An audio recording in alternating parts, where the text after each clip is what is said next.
Je vous invite à prendre votre Bible et à regarder avec moi dans l'épître de Paul aux Philippiens.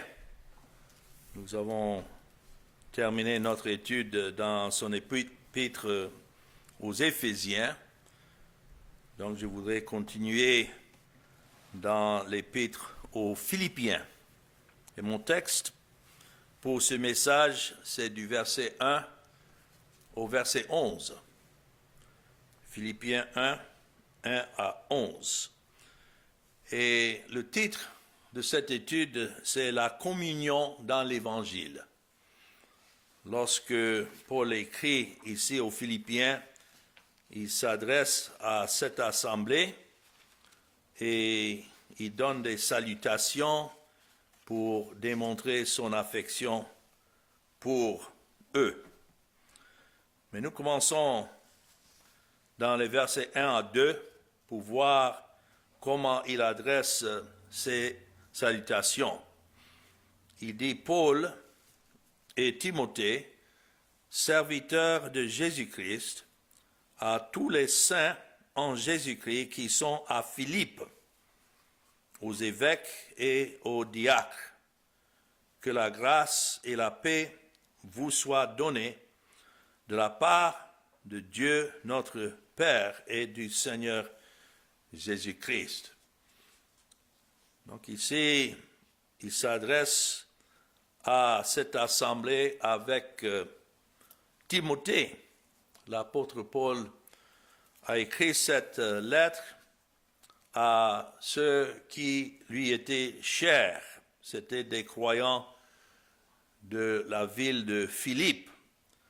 Et depuis sa résidence surveillée à Rome, parce qu'au moment où il écrit aux Philippiens, lui-même, il attendait sa présence devant César, à qui il a fait appel, et il habitait dans une maison louée en attendant. Donc, tout cela pour avoir l'arrière-plan de cet épître, nous pouvons lire dans Actes chapitre 28 pour trouver où Paul était au moment où il écrivait. Dans Actes 28 et le verset 30 et 31, c'est écrit: Paul demeura 2 ans entiers dans une maison qu'il avait louée. Il recevait tous ceux qui venaient le voir, prêchant le royaume de Dieu et enseignant ce qui concerne le Seigneur Jésus-Christ en toute liberté et sans obstacle. Donc, quoi qu'il était prisonnier de Rome, de César, néanmoins, il ne pouvait pas être enchaîné en ce qui concerne la prédication de l'Évangile. C'est là où Dieu l'avait placé alors qu'il attendait son audience devant César. Cela aurait dû être à peu près dans l'année 61, dans le 1er siècle. Et nous savons que 7 ans plus tard, il a été décapité. Mais en attendant, le Seigneur continuait à le bénir depuis cette prison. Et il adresse ça à tous les saints en Christ qui sont à Philippe. Le mot saint signifie ceux qui sont sanctifiés et justifiés devant Dieu. Ce n'est pas une sainteté en eux-mêmes, mais une sainteté imputée, que lorsque Christ est venu et il a accompli tout ce qui était nécessaire pour que Dieu soit juste, pour justifier son peuple, alors dès ce moment, ils étaient déclarés saints. Et c'est à cela que Paul écrit. Encore, nous pouvons retourner dans le livre des Actes des Apôtres pour voir comment l'église de Philippe a été fondée. Ça a été fondé par Paul environ 11 ans avant cette lettre, lors de son deuxième voyage, lorsqu'il passait par là et prêchait l'évangile. Si vous voulez regarder encore avec moi pour avoir cette histoire, c'est dans Actes chapitre 16 et à partir du verset 11. Étant partis de Troas, nous fîmes voile directement vers la Samothrace et le lendemain nous débarquâmes à Néapolis. Tout ça c'est dans l'état de Grèce. Et c'est écrit, de là nous allâmes à Philippe, qui est la première ville d'un district de Macédoine et une colonie. Nous passâmes quelques jours dans cette ville. Donc c'est lorsqu'il était là que le Seigneur l'a fait raconter d'abord Lydie. C'est écrit le jour du sabbat, verset 13, nous nous rendîmes hors de la porte vers une rivière où nous pensions que se trouvait un lieu de prière. Et nous nous assîmes et nous parlâmes aux femmes qui étaient réunies. L'une d'elles, nommée Lydie, marchande de pourpre de la ville de Thyatire, était une femme craignant Dieu, et elle écoutait. Et notons, le Seigneur lui ouvrit le cœur pour qu'elle fût attentive à ce que disait Paul. Et lorsqu'elle eut été baptisée avec sa famille, elle nous fit cette demande. Si vous me jugez fidèle au Seigneur, entrez dans ma maison et demeurez-y. Et elle nous pressa par ses instances. Donc ça, c'est le début de l'assemblée dans cette ville de Philippe, dans la maison de Lydie. Et puis, si vous continuez à lire, vous allez voir l'histoire du geôlier aussi, lorsque Paul et Silas étaient emprisonnés et le Seigneur a envoyé un tremblement de terre. Et le geôlier, craignant pour sa vie, allait se tuer. Mais Paul, d'une voix forte dans le verset 28, cria, « Ne te fais point de mal, nous sommes tous ici. » Alors le geôlier, ayant demandé de la lumière, entre précipitamment et se jeta tout tremblant aux pieds de Paul et de Silas. Il les fit sortir et dit, « Seigneur, que faut-il que je fasse pour être sauvé ?» Certainement, lorsqu'il posait la question, il pensait seulement à sa vie.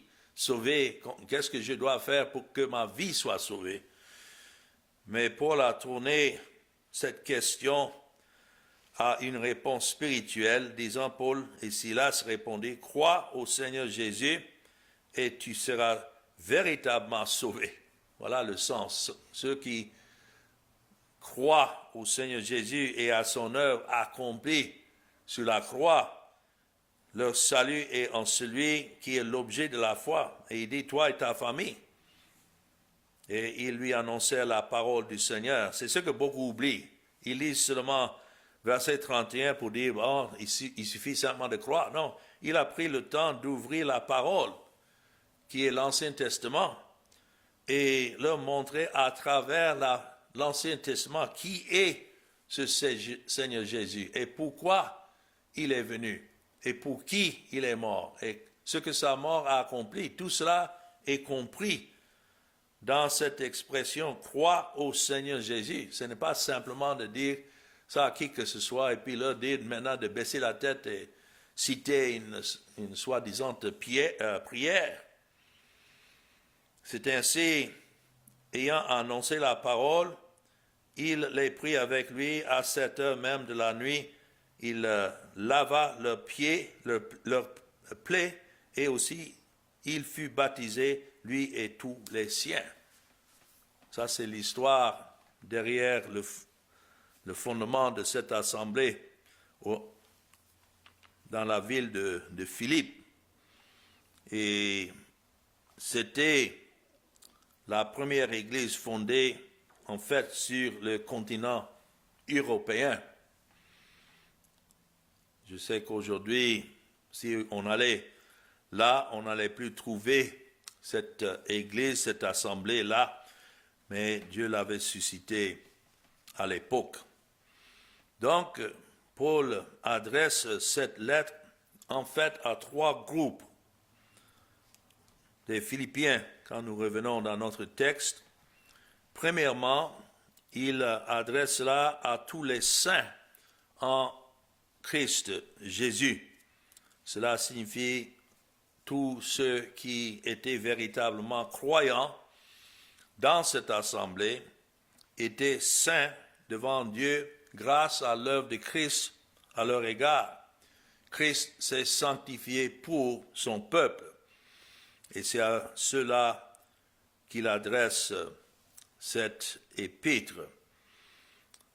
Certainement, il devait avoir dans l'assemblée, comme dans toutes les assemblées où l'évangile est prêché, ceux qui professent être chrétiens, mais cela ne veut pas dire nécessairement qu'ils sont chrétiens. Ils viennent, ils se mêlent avec d'autres dans l'assemblée, mais parmi cette assemblée, il y a ceux qui sont certainement les saints en Jésus-Christ.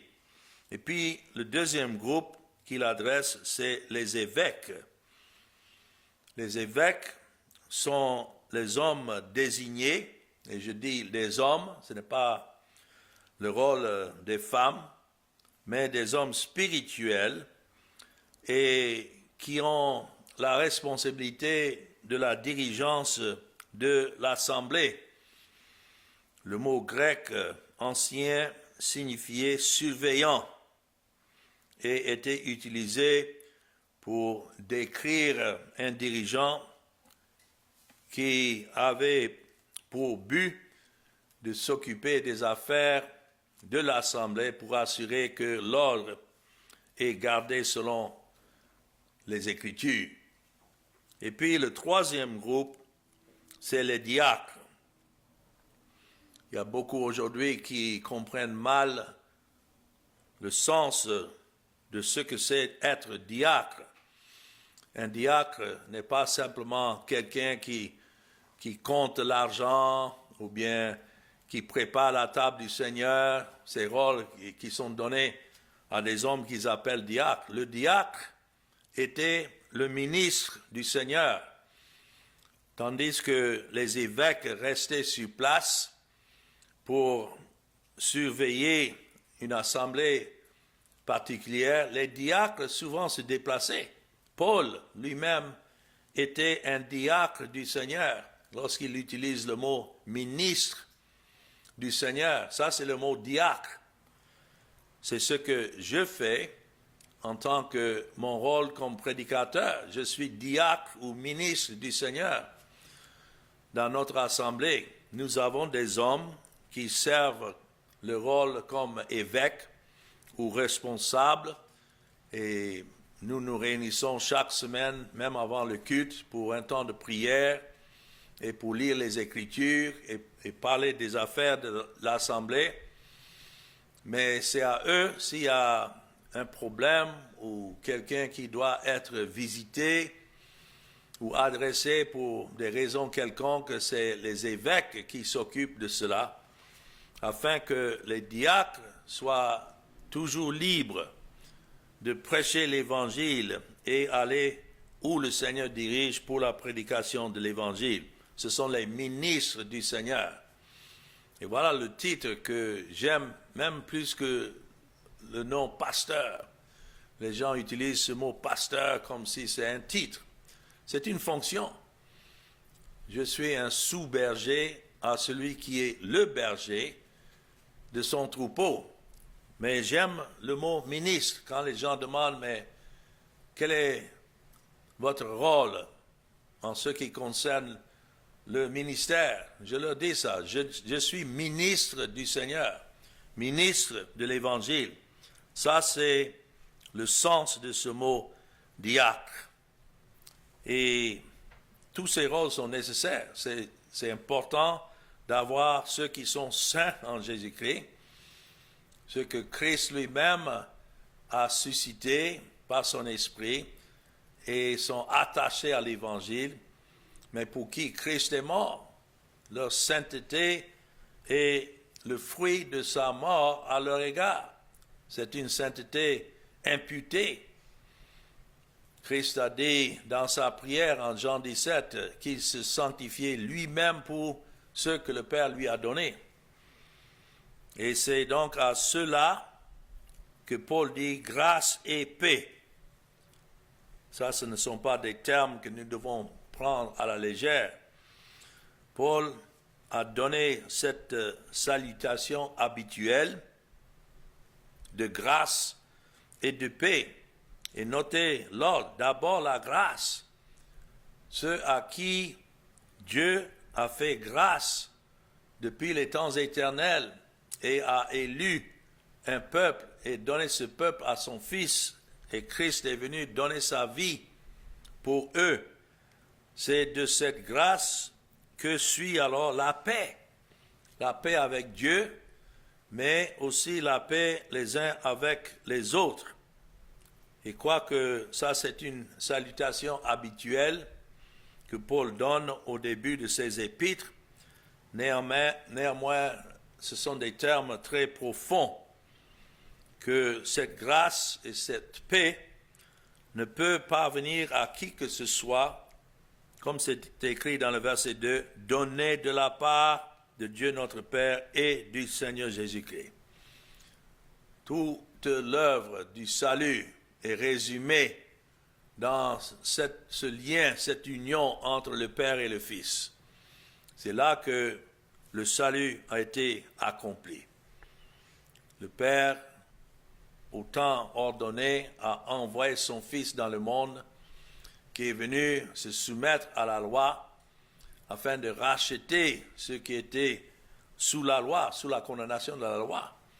Et Christ ayant accompli tout ce que le Père lui avait donné à faire, maintenant est monté au ciel où il est assis et il intercède en faveur de ceux pour qui il est mort. Ça, c'est la seule manière d'avoir la grâce et la paix. C'est de la part de Dieu le Père et du Seigneur Jésus-Christ. C'est selon la volonté de Dieu et non pas la volonté de l'homme. Maintenant, dans les versets 3 à 6, nous sommes en train de voir un peu l'arrière-plan de cette épître que Paul a écrit aux Philippiens. Mais ici, dans les versets 3 à 6, il rend grâce pour ceux de cette assemblée de Philippe. Il dit, je rends grâce, verset 3, à mon Dieu de tout le souvenir que je garde de vous, ne cessant dans toutes mes prières pour vous tous de manifester ma joie au sujet de la part que vous prenez à l'Évangile. Et ça, c'est le titre de cette étude, la communion dans l'Évangile. Paul n'était pas seul, mais partout où il prêchait, le Seigneur suscitait des assemblées. C'était une communion qui est le fruit maintenant de la prédication. Et il manifeste ici alors sa joie, de manifester ma joie au sujet de la part que vous prenez à l'Évangile depuis le premier jour jusqu'à maintenant. Et il dit, je suis persuadé que celui qui a commencé en vous cette bonne œuvre la rendra parfaite pour le jour de Jésus-Christ. Donc il rend grâce particulièrement pour les Philippiens que le Seigneur a suscité. On a déjà vu un peu l'histoire de cela avec Lydie et le geôlier. et que ces Philippiens, en retour, même avec les souffrances que Paul endurait à cause de l'Évangile, les Philippiens particulièrement ont été extrêmement généreux envers lui. Et c'est pour cela qu'il leur dit sa joie, verset 5, de la part qu'ils ont pris à l'Évangile depuis le premier jour jusqu'à maintenant. C'est lorsqu'il était avec eux, ça c'est depuis le jour, ils ont pris soin de lui, l'ont reçu dans leur foyer, mais même lorsqu'il était éloigné d'eux, qu'il voyageait, les Philippiens souvent envoyaient des dons pour le soutien de l'apôtre Paul. Là, je vous invite à regarder dans 1 Corinthiens, ou 2 Corinthiens chapitre 8. Notons ce que Paul dit ici. Nous vous faisons connaître, frères. Donc ici, il écrit aux Corinthiens. Corinthe aussi était dans la Grèce, mais c'était dans une autre région, plus au sud. Mais il dit, nous faisons connaître, frères, la grâce de Dieu qui est manifestée dans les églises, notons, de la Macédoine. Ça, c'était une région au nord-ouest dans le pays. Et cela était situé, vous pouvez voir ça sur une carte, cette ville de Philippe. Et il dit, au milieu de beaucoup de tribulations qui les ont éprouvées, leur joie débordante et leur pauvreté profonde ont produit avec abondance de riches libéralités de leur part. Donc même lorsque Paul souffrait, et souvent il n'avait pas un soutien consistant, les Philippiens pensaient toujours à lui et ont souvent répondu à ses besoins. Donc c'est pourquoi Paul ici reconnaît leur générosité. Et je dois dire que c'est ce que l'Évangile fait de nous. Ça touche notre cœur que lorsque nous voyons les possibilités de soutenir un prédicateur ou une œuvre, nous faisons ce qui est nécessaire, sachant la grâce que Dieu nous a faite. Alors faisant des demandes pour vous tous, voilà comment Paul ici adresse ceux de Philippe en priant pour eux. Il priait pour les Philippiens et faisait cela avec joie. Ça, c'est la véritable prière. Ce n'est pas simplement de noter des noms sur une liste et puis d'une manière formelle, on est en train de citer ces prières devant Dieu. Non, la véritable prière provient du cœur. Et c'est ce que Paul exprime ici, sa joie du cœur. Et c'était une manière pour Paul de rendre aux Philippiens en retour pour tout ce qu'ils avaient fait pour lui, de prier, de remercier le Seigneur pour ceux avec qui nous collaborons et nous avons cette fraternité en Christ. On pourrait simplement dire que lorsque Paul priait pour les Philippiens, il se sentait heureux, dans la joie. C'était même cette joie en pensant à eux qui le poussait à prier. Et nous savons que c'est souvent comme ça.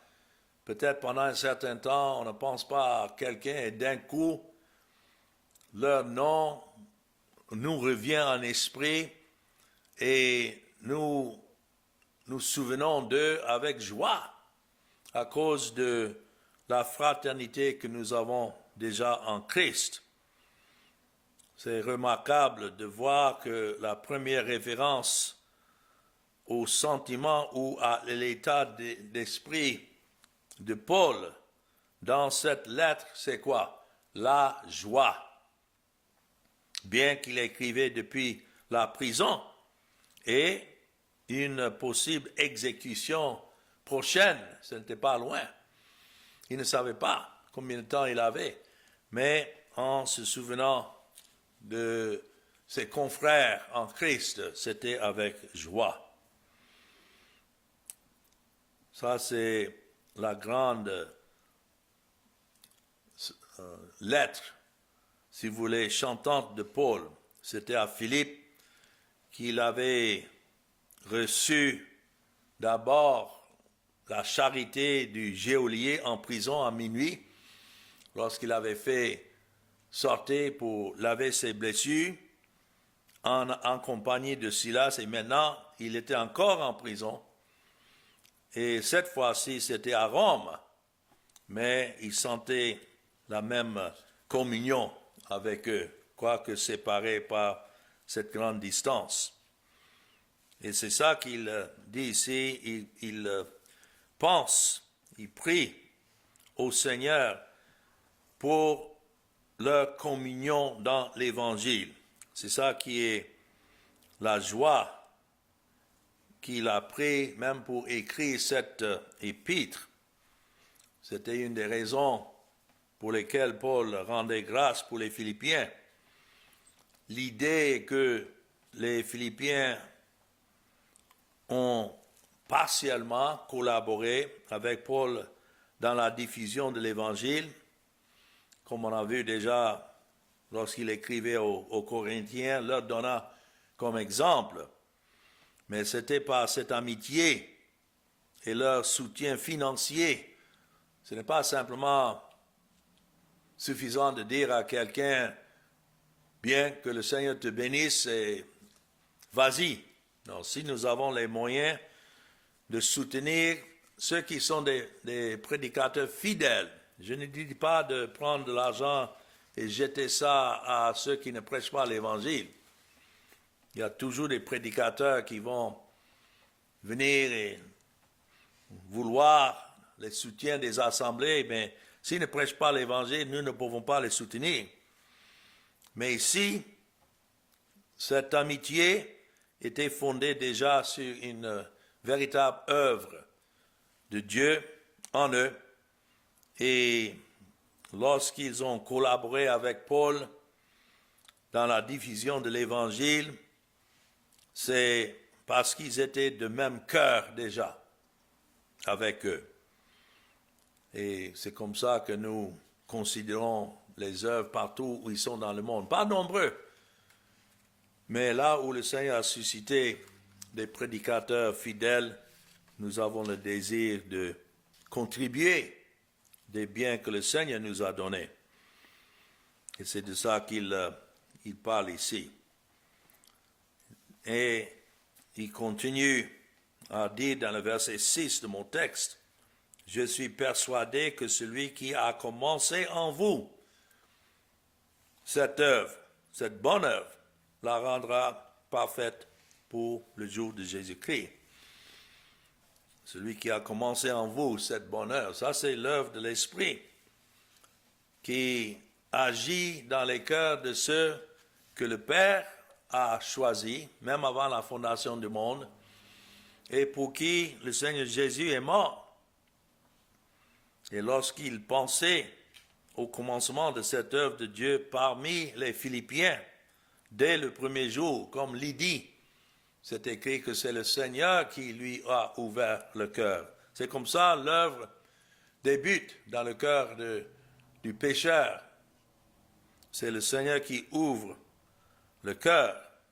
Donc c'était alors compréhensible que Paul exprime aussi sa confiance dans la capacité de Dieu, non seulement de commencer l'œuvre, mais de l'achever.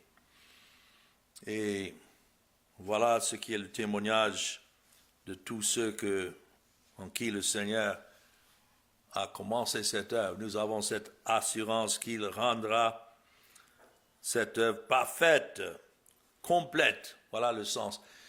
Quand Christ est mort, ceux pour qui les morts ont été déjà déclarés parfaits. Ça, c'est dans leur état devant Dieu, que toutes les exigences de sa loi et sa justice ont été satisfaites dans la mort de Christ. C'est ainsi que tout son peuple, tous les élus, étaient dans une seule offrande de Christ, justifiés, sanctifiés, rachetés. Mais ici, c'est l'assurance que ceux pour qui Christ a fait cette œuvre, que Dieu rendra cette œuvre parfaite, complète. Christ a dit de tous ceux que le Père lui a donnés, il ne peut perdre aucun. Et c'est pour ça que Paul se réjouit. Et notons, c'est appelé une bonne œuvre. Cette bonne œuvre que Dieu a commencée. Paul était confiant dans l'achèvement de cette œuvre, comme un ouvrier qui est allé sortir et s'aimer la sémence, mais qui ne devait pas s'inquiéter du résultat. Il savait que tous ceux pour qui Christ est mort et que le Père a donné à son Fils, c'est Dieu qui achèvera cette œuvre. Et j'ai vu ça moi-même à travers les années. Ça fait plus de 40 ans maintenant que je prêche cet évangile.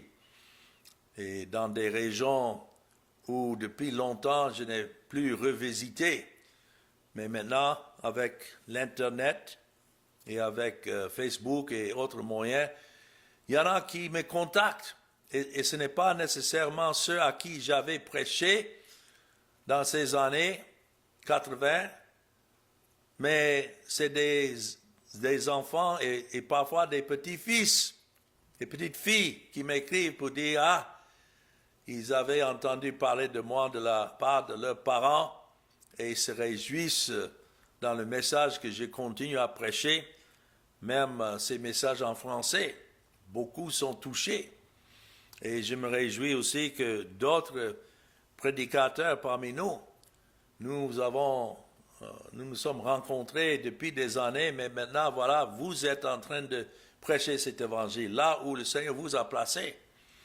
Quelle joie de pouvoir savoir que tout cela, c'est Dieu qui est en train de rendre parfait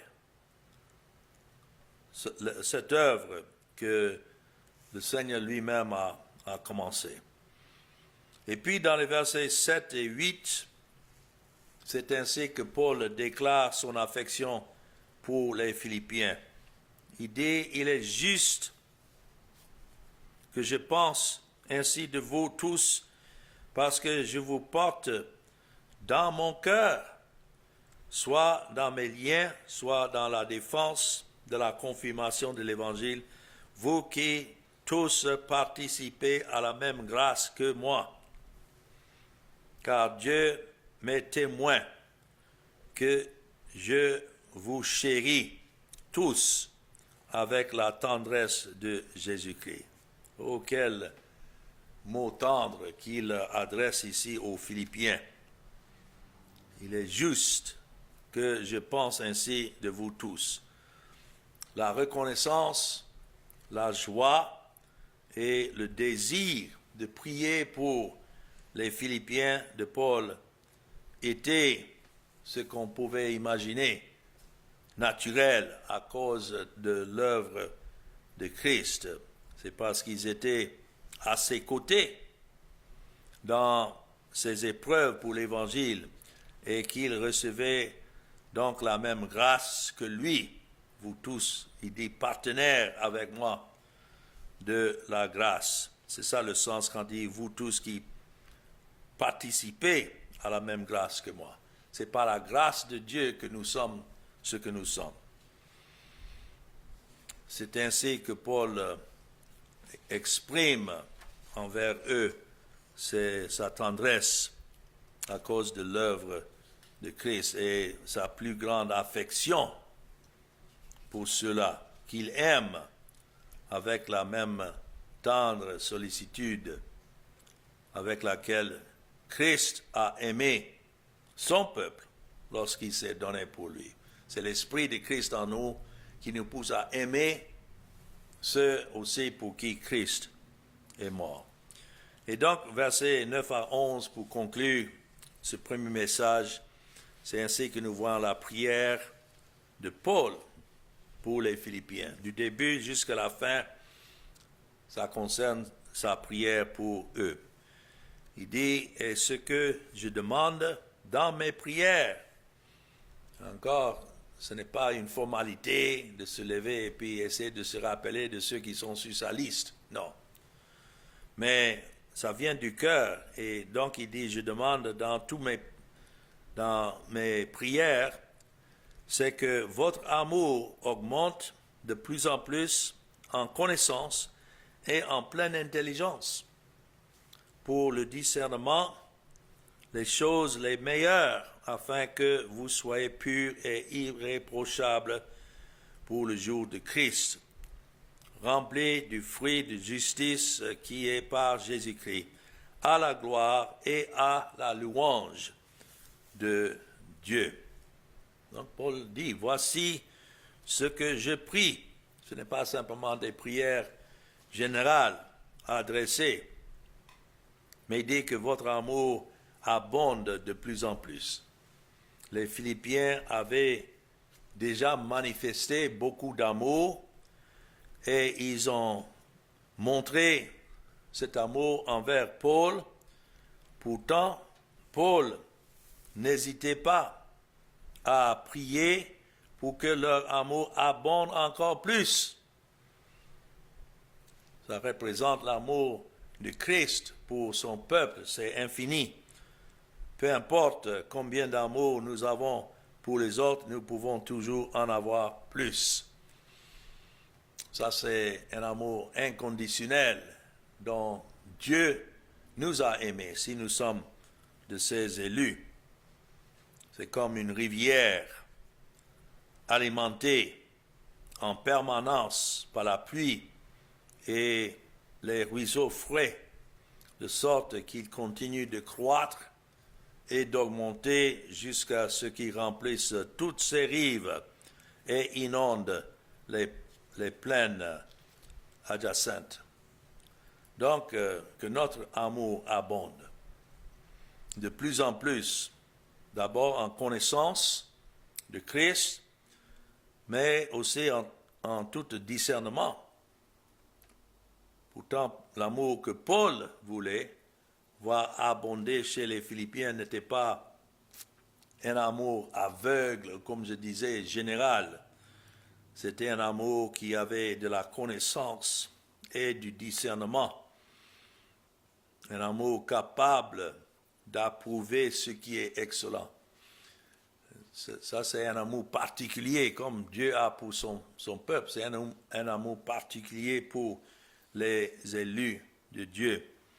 Et c'est un amour sincère et sans reproche, parce que ça provient de Christ et de son œuvre et de son esprit agissant en nous. Alors voilà cette prière de Paul. Il parle là dans le verset 11, rempli du fruit. Cet amour, c'est le fruit de la grâce de Dieu, c'est le fruit de l'œuvre de Christ à l'égard de son peuple.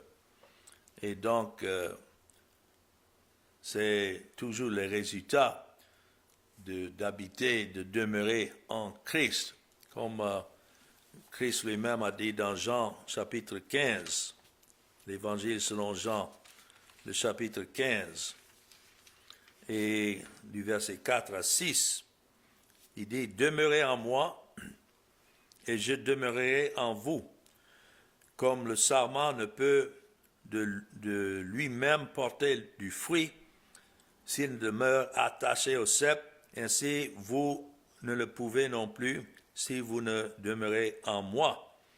Je suis le cep.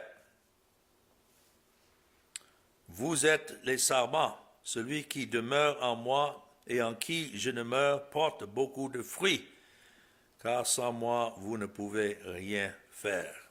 Demeurez en Christ, là où il nous a placés, par sa grâce, et il nous a portés jusqu'à la croix, nos péchés.